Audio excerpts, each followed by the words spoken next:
मेरे भैया भाइयों ने महात्मा जी का अपमान किया, वो तो मारे ही गए। मेरे पिताजी भी उनकी याद में मारे गए। मेरे भाइयों की आत्मा की शांति के हेतु कुछ उपाय बताओ।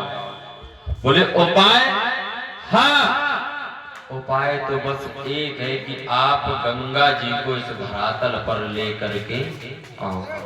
अच्छा, कितने भक्त मानते हैं कि गंगा जी में स्नान करने से पाप धुल जाते हैं? सही सही बताओ महाराज, पाप धुलते हैं?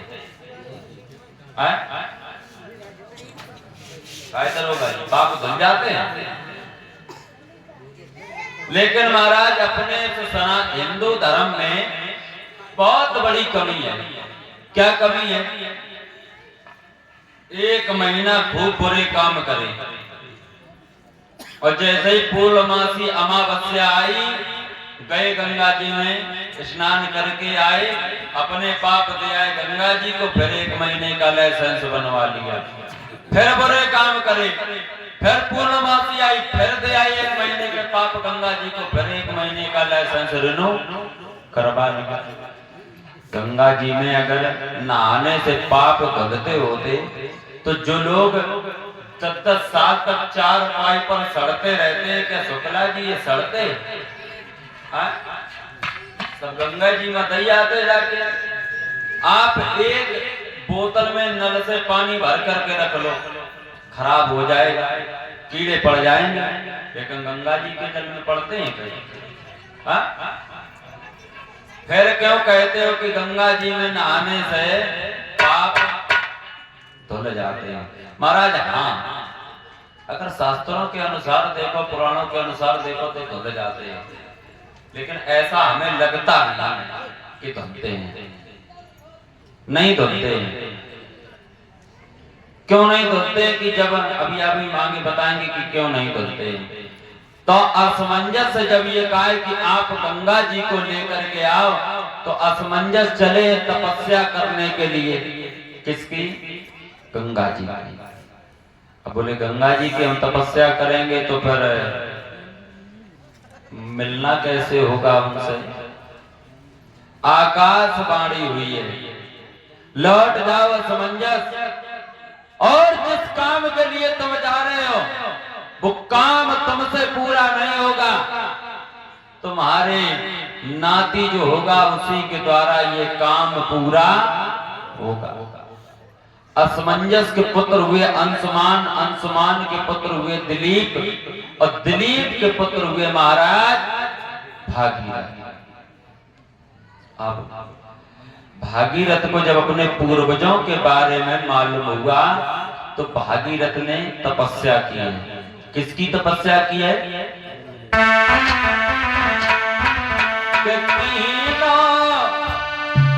ब्रह्मा जी को ध्यान नहीं, कल की देर लगाई।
ध्यान किया है तो ब्रह्मा जी प्रसन्न हो गए, और जब प्रसन्न हुए हैं तो हाथ बोले क्यों बत तुमने मेरी तपस्या क्यों की? कुछ मांगना है हमसे? तो महाराज तपस्या का है कि मारे करी, कुछ मांगने के लिए की है? आप लोग इतनी सर्दी में बैठे हो, आकर के क्यों बैठे हो? कुछ पाने के लिए तो बैठे हो। और हम चिल्ला रहे हैं तो हम काहे के लिए बैठे हैं? हम कुछ पाने के लिए बैठे। तो हर कोई महाराज मतलब का है।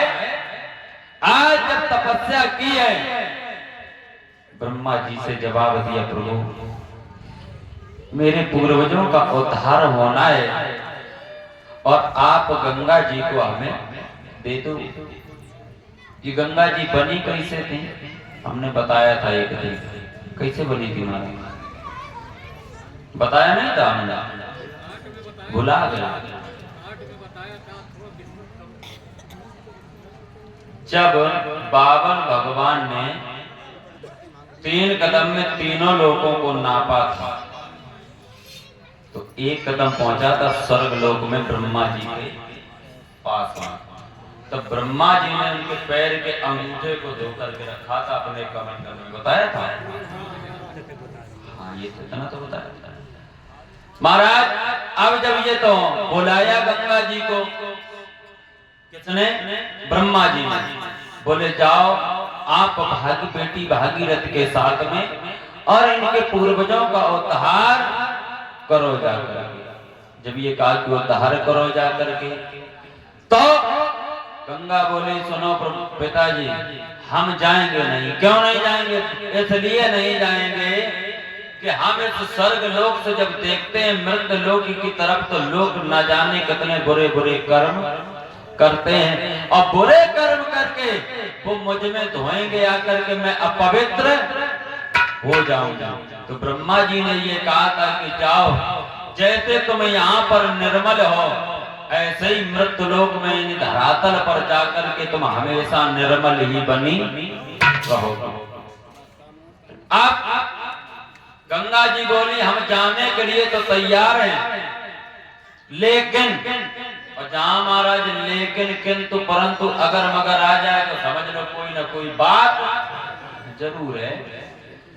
जैसे ही कहा लेकिन, तो भागीरथ बोले लेकिन का मतलब ये कि मैं इतने वेग से जाऊंगी, इतने तेजी से जाऊंगी कि धरातल पर कोई मुझे रोक सकता है तो रोक ले, अन्यथा मैं पाताल के लिए चली जाऊंगी। अब जब ये कहा तो अब रोकने वाला कौन है इनको? महाराज ब्रह्मा जी से पूछा तुम ही कुछ बता दो, हम कहा कि ये कैसे रुकी हैं? तो धीरे धीरे ब्रह्मा जी ने बताया कि जाओ तुम भोले बाबा की तपस्या करो जाकर के, वही रोक सकते हैं, अन्यथा इन्हें कोई रोक नहीं सकता। अब भागीरथ भागे फिर अब भोले बाबा की तपस्या करने के लिए।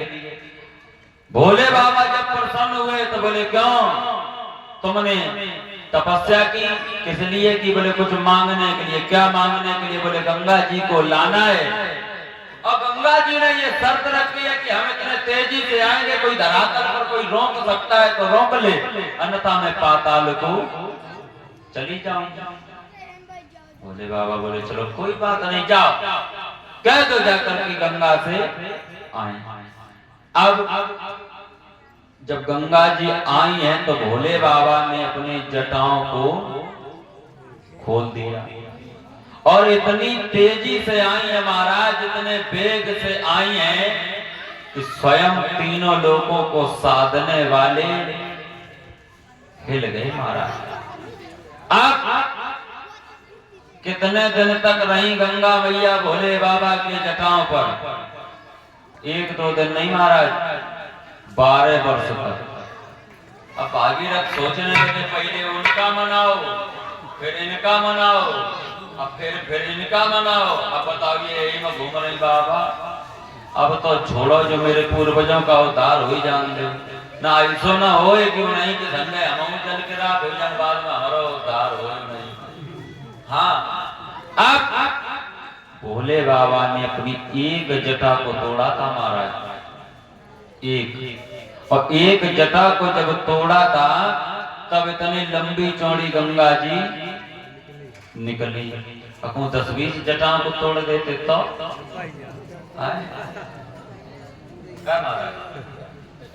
मान लो अगर ठीक है इतने भर के पूरे घुटुआ देते तो इस पृथ्वी पर कुछ होता, कुछ नहीं होता।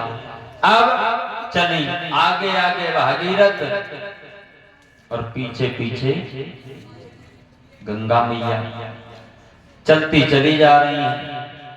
आगे हेमगिर हिमालय नाम का पर्वत मिला। अब गंगा ने जवाब दिया, क्यों भागीरथ, अब ये हेमगिर हिमालय पर्वत है, हम इसको पार कैसे करें? और जब ये कहा कि पार कैसे करें तो बोले अब हमें क्या मालूम, आप बताओ कि क्या इंतजाम करो जाए। बोले जाओ इंद्र के ऐरावत हाथी को बुला करके लाओ और इस हिमगिर हिमालय पर्वत को तोड़वाओ, तब हम उस तरफ जा पाएंगे। अब जब भागीरथ सोचने लगे कि चलो अब 2-4 तपस्या कर लिए हैं तो एक आध का और मना लें, शायद काम हो ही जाए तो हो ही जाए। पहुंच गए इंद्र के ऐरावत हाथी के पास में। अब जब ऐरावत हाथी के पास में पहुंचे तो बोले चलो महाराज आप उस पर्वत को तोड़ दो चढ़ के। तो उस ऐरावत हाथी ने भी शर्त रखी। क्या शर्त रखी? कि हम उस पर्वत को तोड़ तो देंगे लेकिन एक शर्त है। क्या शर्त है? कि गंगा से कहो कि मेरे साथ में शादी करनी पड़ेगी। अब बढ़िया अब का हो, भागीरथ फिर पहुंचे, भागे गंगा जी के पास में। मैया वो तो कह रहा है कि मेरे साथ में बियाह करो, तब तो गंगा जी ने भी कह दिया कि जाओ उस हाथी से ये कह देना कि वो अपने गाल पर 3 थप्पड़ में मारूंगी और वो 3 थप्पड़ खा ले, और जब वो 3 थप्पड़ खा लेगा तो मैं उसके साथ में विवाह करूंगी। हाथी आया, हाथी को जब बताया गया तो कहने लगा 3 तो मारे जाइए, तो मार थोड़े न डाले जाइए। लेकिन महाराज एक बात बताएं, शादी कुंवारे आ जाओ और कुंवारे पहले होते। सतयुग में, त्रेता में, द्वापरों में और इस कलयुगों में बतावन कैसे है? चलो आओ और बात आ गई है तो बताएं। हेलो हेलो, एक नाम